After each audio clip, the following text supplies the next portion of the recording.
The meeting lasted 3 hours. 8 men sat in a room in Tokyo and listened to the report that Japan had just lost the largest warship it had ever built, along with 3,300 of the men aboard it. The Navy minister said nothing. His name was Mitsumasa Yonai. He was 58 years old. He had been in the Japanese Navy for 35 years. And for the past 18 months, he had kept a secret that he believed, if spoken aloud in that room, would have had him removed from his post before nightfall. The secret was this. He had known for over a year that the war was already over. Not nearly over, not heading toward conclusion. Over. He had the analysis to prove it. He had commissioned it himself from a man he trusted, and the document was locked in a safe in his office. The conclusion was the same every time Yonai read it. Japan was losing approximately 12 times more materiel than it could produce. The home islands would exhaust their fuel oil reserves by October, and the casualty projections for the coming American invasion, should it occur, numbered in the millions on both sides. Yonai had known all of this, and he had waited. He had waited because the men in the room with him were not ready to hear it, and because speaking it too soon would accomplish nothing except his own removal from the one position where he might eventually be able to act. On April the 7th, 1945, as the last of the Imperial fleet sank 300 miles to the south, Mitsumasa Yonai was still waiting. Mitsumasa Yonai had been considered a dangerous moderate for most of his career. He had entered the Imperial Japanese Navy in 1902 and spent 4 decades watching the institution he served become something he increasingly did not recognize. He served as Navy Minister before, in 1937, and spent that tenure refusing to endorse the Army's push into China. He argued against the tripartite pact with Germany and Italy. He argued against military expansion south into resource territories. In 1940, under Army pressure, he was forced out of government entirely. He was not naive about why he was reappointed in 1944. By then, the war had turned decisively. The Navy that struck Pearl Harbor had been dismantled battle by battle.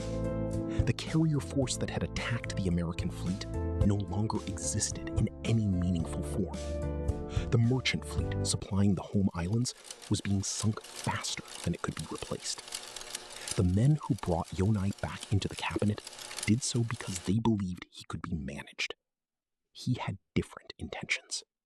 He had accepted the Navy minister post specifically because it placed him close enough to the Emperor's court to act when the moment came. What he needed first was information, not the official briefings sanitized before they reached the War Council, but the actual state of the war. And for that research, he needed someone whose judgment he trusted absolutely, and whose conclusions he could trust would not be reported to the Army before he had a chance to use them. Japan's war decisions in the final years were made by a body called the Supreme War Council, informally known as the Big Six. The group consisted of the Prime Minister, the Foreign Minister, the Army Minister, the Navy Minister, the Army Chief of Staff, and the Navy Chief of Staff. Decisions required consensus. This structure had been designed as a safeguard against any single faction dominating war policy. In practice, it produced enforced stalemate. The Army controlled 2 of the 6 seats outright. It also controlled the mechanism by which prime ministers were appointed. If the Army refused to provide an Army minister to a new cabinet, the cabinet could not form. This gave the Army an effective veto over any government that proposed policies it opposed. In practice, no Japanese government in the final 2 years of the war could formally propose peace without first overcoming a military institution that had staked its identity on the alternative. Yonai occupied 1 of the 6 seats. His counterpart, Army Minister Korechika Anami, was his opposite in almost every meaningful way. committed to a final ground defense of the home islands, willing to accept casualties counted in the millions, and genuinely convinced that the spirit of Japanese resistance could alter outcomes that industrial production and aircraft carriers clearly could not. The 6 men met regularly. They agreed on almost nothing. And behind the formal meetings, while Anami was planning the defense of Kyushu, Yonai was quietly building a parallel record of what Japan's actual situation was. The man Yonai chose for his research was Rear Admiral Soichi Takagi. Takagi was 46 years old in 1944, a submariner by training with a reputation for analytical precision that made him unusual in an institution that tended to reward tactical decisiveness over careful assessment. Yonai gave Takagi a direct and unusual commission. Find out the truth about the war. Not the official briefings, not the figures adjusted before they reached the War Council.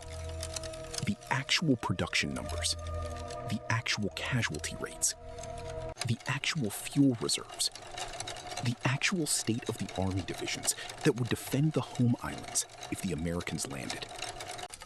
Takagi spent 6 months doing exactly that. He interviewed officers who had returned from the Pacific. He obtained supply manifests through channels that had not been sanitized. He spoke to engineers in munitions factories who had no reason to minimize the problems they were seeing. The picture that emerged was precise and unambiguous. Japan's industrial output had fallen to approximately 30% of its wartime peak. The air forces designated to defend the home islands had been consumed in suicidal attacks on the American fleet. Food rationing had already reached levels producing measurable malnutrition in industrial workers. And the projections for an American invasion pointed to Japanese military and civilian deaths ranging from 2 to 10 million, depending on the level of resistance the army managed to mount. Takagi wrote this into a document. Yonai locked it in his safe, and they began to look for a way out. By early 1945, the peace faction had settled on a single strategy. Japan would ask the Soviet Union to mediate a negotiated end to the war with the United States and Britain. The logic had a kind of desperate coherence. The Soviet Union was not yet at war with Japan. A neutrality pact signed in April 1941 still technically bound both sides. What Tokyo knew was that the Soviets were not actively fighting them, and that the Americans and Soviets were already showing signs of tension in Europe. Perhaps the Soviets could be persuaded to broker terms that preserved some portion of Japanese sovereignty, possibly even the emperor's position, in exchange for Japanese withdrawal from China and the Pacific. The man Yonai tasked with pursuing this approach was a former prime minister with a reputation for diplomacy. He began meeting with the Soviet ambassador in Tokyo in June of 1945. The meetings were formal and inconclusive. The ambassador listened. He offered no encouragement. He reported everything to Moscow. What Tokyo did not know was that the ambassador had received precise instructions from Stalin. Listen. Do not engage, do not reject, do not accept. Keep Japan uncertain and keep Japan talking until August, when the Soviet armies would be ready to move. Japan was attempting to use the Soviet Union as a diplomatic tool. The Soviet Union was using Japan as a clock. While Japan's representative sat across from the Soviet ambassador and explained the Japanese position, Soviet forces in Manchuria were conducting one of the largest logistical operations of the entire war. Between May and August of 1945, the Soviets moved approximately 1,700,000 soldiers, nearly 1,700 tanks, and more than 3,000 aircraft from the European theater to positions along the Manchurian border. The Trans-Siberian Railway ran 24 hours a day. Entire armies relocated across 8,000 kilometers in a matter of months. The operation was classified at the highest level. None of it reached Tokyo. The meetings continued through June and into July. The Japanese representative reported to Togo and Yonai that the Soviet position remained ambiguous and that he could not determine their ultimate intentions. This was exactly what Moscow wanted. Stalin had agreed at Yalta in February to enter the Pacific War within 3 months of Germany's defeat, an agreement Japan did not know about. The Soviet strategy was to prevent any breakthrough in Japanese-American negotiations that might end the war before the Soviets had secured the territorial concessions promised at Yalta. Japan's representative was being used as a delay mechanism. He did not know it. While the Soviet channel was silently failing, the situation inside Japan was deteriorating faster than the diplomatic calendar could accommodate. The American firebombing campaign had destroyed a significant portion of every major city. A single March raid on Tokyo had killed over 80,000 people in one night. Industrial production continued to fall. The harvest projections for autumn were being quietly revised downward. The Army's fuel reserve estimates, presented to Cabinet in a form Yonai knew had been adjusted, showed reserves that would not sustain operations past the end of the calendar year. Within the Big Six, the Army's position had, if anything, hardened. Army Minister Anami was coordinating the final defense plan for the Japanese home islands, called Ketsugo. The plan called for a ground defense of Kyushu, using 3 million regular soldiers, 8,000 aircraft modified for suicidal attack on the invasion fleet, and a civilian militia of 28 million people, armed with whatever was available. Anami genuinely believed this defense could inflict enough casualties on the Americans to force negotiated terms. Yonai did not believe this. Takagi's analysis showed the civilian militia could not be adequately fed for even 3 months of sustained defense. The food simply did not exist. The Army was proposing to make its final stand with people who would be hungry before the fighting began. And the Army controlled 2 votes of the 6 required for any decision. Foreign Minister Shigenori Togo was the most vocal peace advocate inside the formal structure of the Big Six. He had accepted the post knowing it placed him in direct opposition to the Army. He had been foreign minister before, in 1941, and had argued unsuccessfully against the decision to strike Pearl Harbor. He had resigned when the war began because he believed it was unwinnable. He was brought back in April of 1945 specifically because he was one of the few senior figures who combined diplomatic experience with the institutional standing to be heard in the council. Togo's position was clear and consistent. Japan should seek terms that preserved the emperor's position and the basic structure of Japanese governance.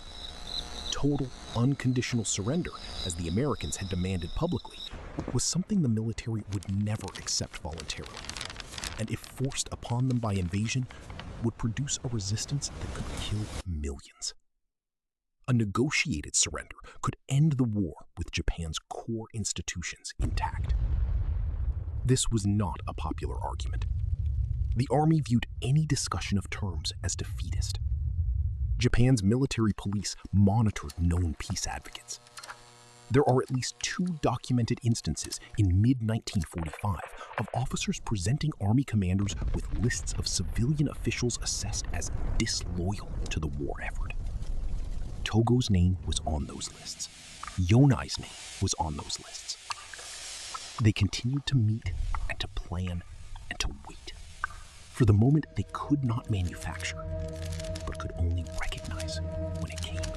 On the morning of August the 6th, 1945, a single aircraft flew at 30,000 feet over a Japanese city of approximately 350,000 people. It had separated from its 2 accompanying aircraft. At 8:15 in the morning, it released a single weapon from its bomb bay. The weapon was approximately 3 meters long, just under 5,000 kilograms. It detonated approximately 600 meters above the city center. The blast radius of the initial detonation was approximately 1.5 kilometers. The fire that followed extended to roughly 13 square kilometers. In the first hours, approximately 70,000 people died. By the end of the year, the death toll from this single weapon would reach between 90,000 and 166,000, depending on how long-term effects were counted. The Japanese government learned that the city had been struck at approximately 4:30 that afternoon, when a reconnaissance aircraft confirmed that the city center had been destroyed. Initial military assessments suggested a new type of incendiary bomb. The actual nature of the weapon was not understood until the following morning, when a translated version of the American president's announcement reached the War Council. The announcement described what had been dropped as an atomic bomb. It said the United States was prepared to use more of them. 3 days later, a second weapon was dropped on another Japanese city. The cloud of smoke and fire rose to 18 kilometers. This city had not been the primary target. Cloud cover had redirected the aircraft. It became the second city in history to experience a nuclear detonation. The death toll in the coming weeks and months would reach between 40 and 80,000. On the same morning, August the 9th, the Soviet Union declared war on Japan and began the largest land offensive in the Pacific theater of the entire war.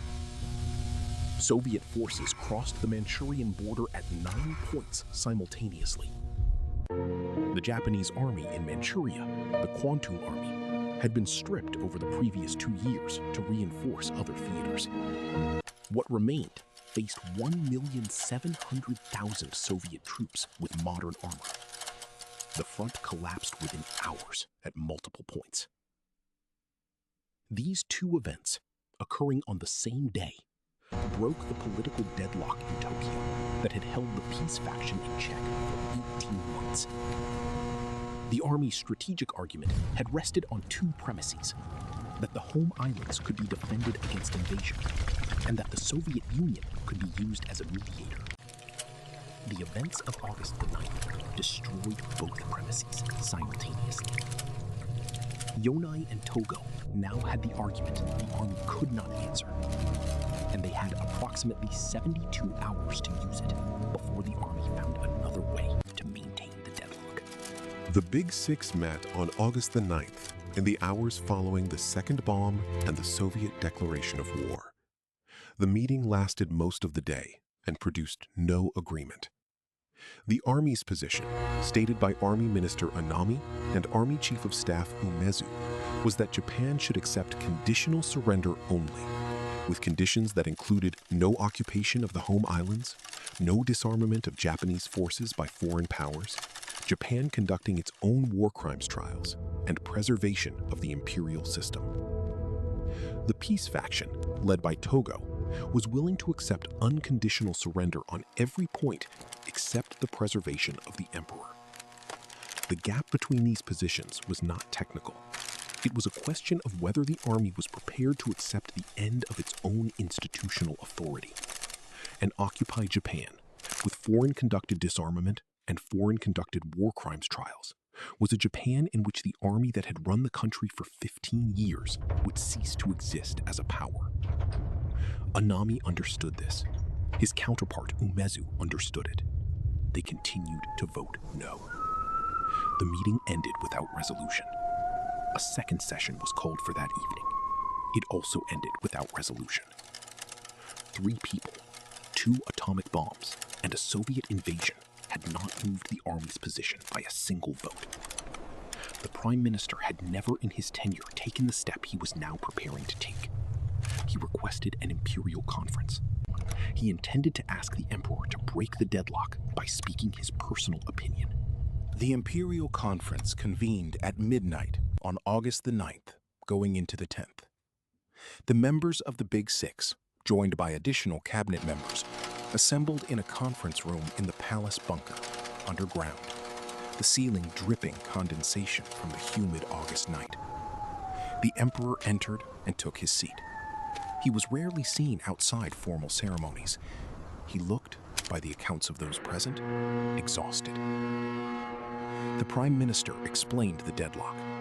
The votes were cast again. The result was the same.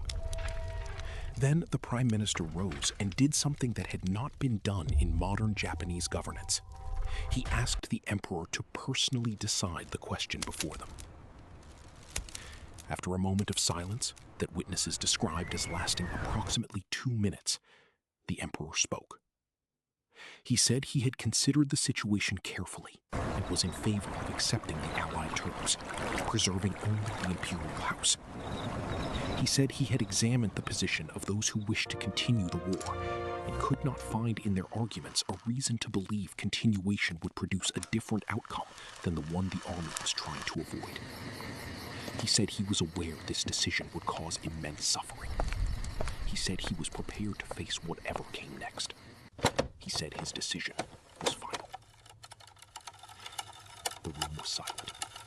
Men who had argued for months that Japan must fight to the last began to weep.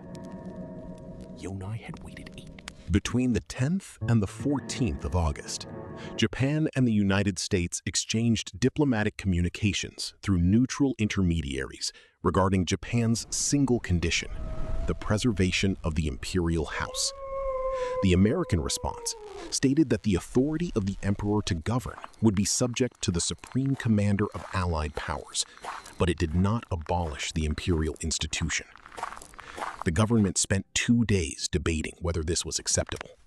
The army argued it was not. The emperor determined that it was. On the evening of August the 14th, he called together a small group of court officials and announced he would personally record a message to the Japanese people announcing the decision to surrender. This had never been done. The emperor's voice had never been broadcast on radio. Most Japanese subjects had never heard it. In the imperial tradition of modern Japan, the emperor existed above ordinary civic life. The idea of this figure speaking directly to the general public in an audio recording over the national radio network was not simply unusual. It was without precedent in the entire modern history of the Japanese state. The recording would be made that night. The broadcast was scheduled for noon the following day, August the 15th. This gave the army approximately 12 hours to do something about it. The recording took place shortly before midnight on August the 14th. The equipment was a standard phonograph recording device, operated by 2 technicians brought to the palace on short notice. The emperor stood at a microphone and read from a prepared text written in the formal classical Japanese of imperial proclamations, a register of the language that many ordinary Japanese, particularly younger generations, would struggle to understand. This had been discussed. The decision was made to keep the formal register because a more colloquial address might seem undignified, and dignity was considered necessary for what was about to be said. The emperor began to read. The recording captures a voice that is high-pitched, formal, and controlled. The text ran approximately 4 minutes and 30 seconds. It described the war as having not necessarily developed in Japan's favor. It referenced the use of a new and most cruel bomb and the potential for the total extinction of human civilization if the war continued. It said Japan had decided to endure the unendurable. 2 takes were recorded. Both were stored on phonograph discs. One set was kept in the palace. A second set was given to a radio official to take off the palace grounds for safekeeping. After the session concluded, the emperor returned to his quarters. The recording had taken less than an hour. The army had 11 hours left. The officers had been planning for days. Their leader was a 33-year-old army major who had spent the months since Okinawa becoming, by the assessment of his superiors, dangerously single-minded on the question of surrender. He believed that if the emperor had been misinformed by his advisors, he could be persuaded to withdraw the decision.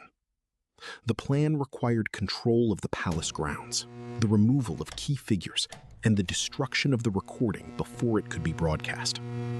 Late on the night of August the 14th, the conspirators approached the commander of the Imperial Guard Division and asked for his support.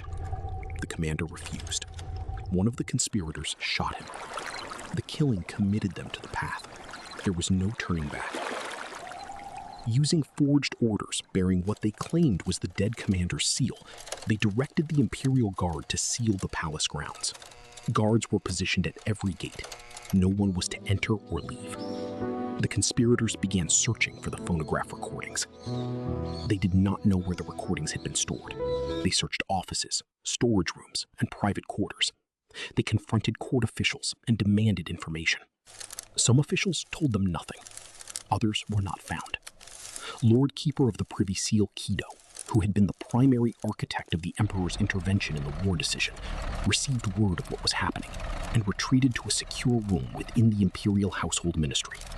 He locked the door from inside and waited in the dark. The coup lasted approximately 5 hours. During that time, the palace grounds were sealed, one general was dead, and court officials were detained or in hiding. The conspirators never found the recordings. The set kept inside the palace had been hidden by a chamberlain in a pile of documents in a location the searchers did not reach. The second set, taken out by the radio official, was already off the palace grounds before the gates were sealed. At approximately 2 in the morning, it became clear to the conspirators that senior army commanders had refused to support them. Army Minister Anami, whom they had hoped would endorse the operation, had already made his own decision about August the 15th. He had written his will. At 5 in the morning, Anami knelt in his office and opened his abdomen with a short sword. He died before sunrise. His note read, in part, "I have sinned against the Emperor." The coup leader, realizing the operation had failed, walked at dawn to the plaza in front of the Imperial Palace and fired a pistol into his head. By 11 in the morning, the palace grounds were secure. At 12 noon, the phonograph recordings were broadcast over the national radio network. In homes, factories, schools, and city squares across Japan, people stopped what they were doing to listen to a voice they had never heard. The broadcast lasted 4 minutes and 30 seconds. It was heard by approximately 80 million people across the Japanese home islands, and by Japanese soldiers and civilians throughout Asia, wherever radio receivers could reach. The accounts from that moment are consistent in their description of the response. People stood in silence. People wept. Many reported they could not fully understand the archaic, formal Japanese in which the message was delivered, but they understood the meaning. Some accounts describe groups prostrating themselves on the ground in front of radio speakers. Some describe people who heard it and simply could not believe it, because the idea that Japan was surrendering was something the previous 3 years of public information had made literally unthinkable. The Emperor had not used the word surrender. He had said endure the unendurable. The language was formal, distant, filtered through centuries of imperial tradition. And yet in streets that had grown accustomed to air raid sirens and the smell of burning buildings, the silence after the broadcast was itself something remarkable. Yonai, The peace faction paid varying prices for what they had done. Koichi Kido, who had arranged the emperor's personal intervention in the war decision, was arrested by the American Occupation Authority and tried at the Tokyo War Crimes Tribunal. He was convicted and sentenced to life imprisonment for his role in earlier wartime decisions. He was paroled in 1953. Foreign Minister Togo was also tried. He was convicted for events during his tenure in 1941 and sentenced to 20 years. He died in detention in 1950. Mitsumasa Yonai avoided trial. The Occupation Authority regarded him as a genuine moderate who would oppose the war's continuation and did not indict him. He retired from public life and died in 1948, 3 years after the surrender he had worked toward for 18 months. Sokichi Takagi, the rear admiral who had conducted the secret research, survived and wrote several accounts of what he had seen. His memoir remains one of the primary sources for understanding what the Japanese peace faction actually knew, and when they knew it, and what it cost to know it when the institution around you could not hear it.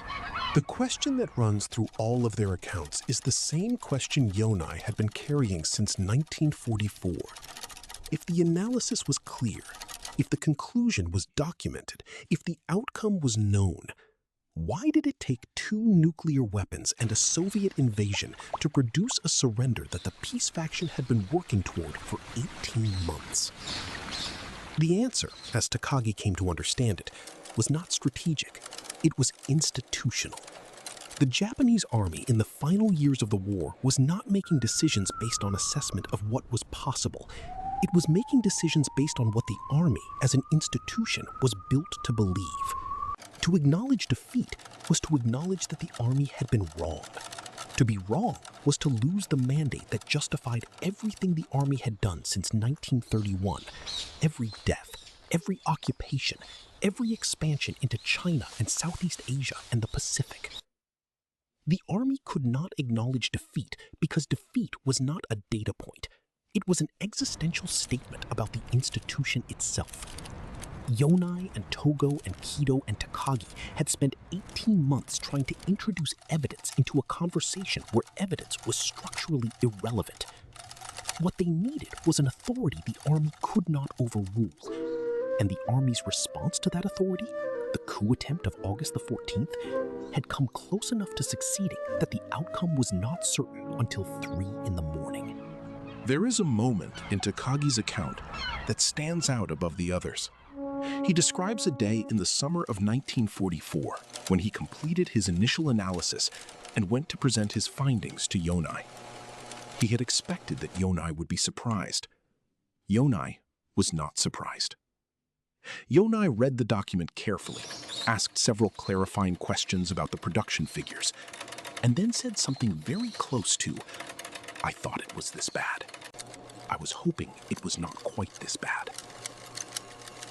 What Takagi took from that exchange, and what he wrote about decades later, was the particular loneliness of a position where you know the truth. You have the authority to know the truth, and you cannot say the truth in the room where decisions are made. Yonai spent 18 months waiting for the moment when the truth could be heard. The men who died on the Yamato 3 months earlier died in part because that moment had not yet arrived. The gap between what the peace faction knew and what they were able to act on is not a story about individual courage or individual failure. It is a story about what institutions do to the people inside them, even when those people can see clearly. The Chamberlain who hid the phonograph recordings in a pile of documents in a room that was not searched is not famous. His name appears in a footnote in one account. He made one decision, in the dark, with coup soldiers outside the door, and it mattered. Next on Torah Files, Japan built a weapon designed for single use. The pilot climbed in, the cockpit sealed behind him. There was no mechanism to open it from the inside, and the men who designed it called it a gift to the nation. Subscribe.